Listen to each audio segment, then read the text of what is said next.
Za chvilku vyhodím tenhle mobil z téhle obří rozhledy, ale ještě předtím vyhodím všechny tyhle hustý věci, jako vodní balónek, tohle nesničitelná gorila. Jako první vyhodím tuhle Coca-Colu, ale ještě předtím, než ji hodím, tak ji trochu natřepu. 3, 2, 1. Tak to se odrazilo úplně brutálně moc. To bude napumpovaný. Ale teda jako přežilo to, je vidět, že to je už hodně oškrábaný, ale žije to. Zkusím tu Coca-Colu otevřít, vážně by mě zajímalo, jestli to bude explodovat nebo ne.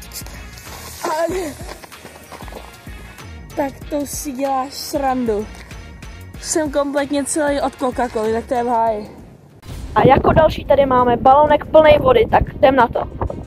3, 2, 1. To si děláš. Au, na mě skočil nějaký šutr a jsem od vody úplně všude. Au, to bolelo. To je z toho, mě nějaký šutr sejmul.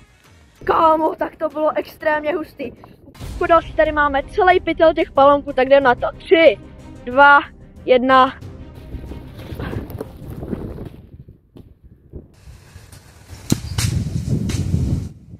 Tak ty hezky zapadly do kopřiv. Vůbec nevím, co jsem stalo.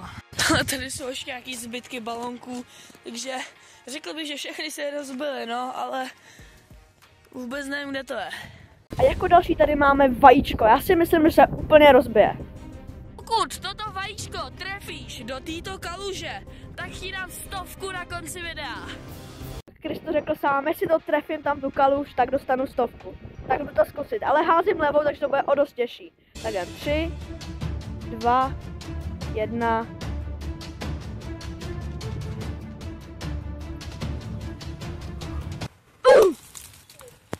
Tak to se skoro trefil. Ty vole. Málem do té kaluže, jako byl jsem tak 2 metry od toho, možná i trochu míň. Další tady máme kolu v plechovce, tak teď ji pořádně natřepu, tak snad vybuchne, ne jak minule. Tentokrát se radši schovám za šutr, protože minule to bylo fakt hrozný. Když jsi ready? 3, 2, 1. Ty vole, tak to byla bomba jako svině. Řekl bych, že z toho se už nenapiju. Vidíte ten rozdíl mezi Coca-Colou v plechovce a Coca-Colou v plastu? A teď tady máme 100 práskacích kuliček. To bude podle mě znít extrémně dobře. Jdeme 3, 2, 1.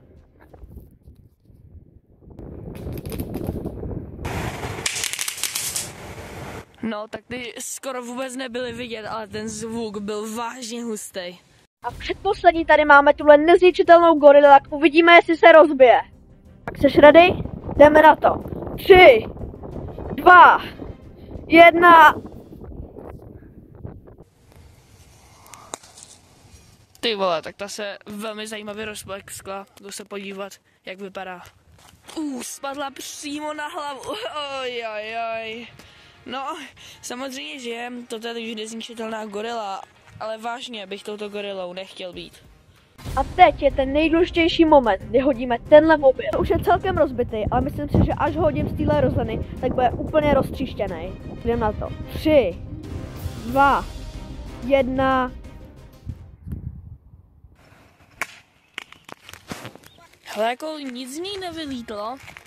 No, akorát nakřápla jak svině, což tady bylo už předtím. No, zezadu to teda úplně tak dobře nevypadá, jako zepředu. Zkusím ho zapnout. No, tak to celá pochopitelně nefunguje. Jak vidíte, Krištof už jde nahoru a jde si vyzkoušet házet mobil a tu gorilu. Vidíme, jestli aspoň rozbije ten mobil. Kámo, tak ten se úplně... Tak Krisovi to podařilo, ale ten je úplně rozbitej. Tady máme odletěla vrchní část. Tak po dnešku už mám místo jednoho mobilu 2. Dejte odběr a čau.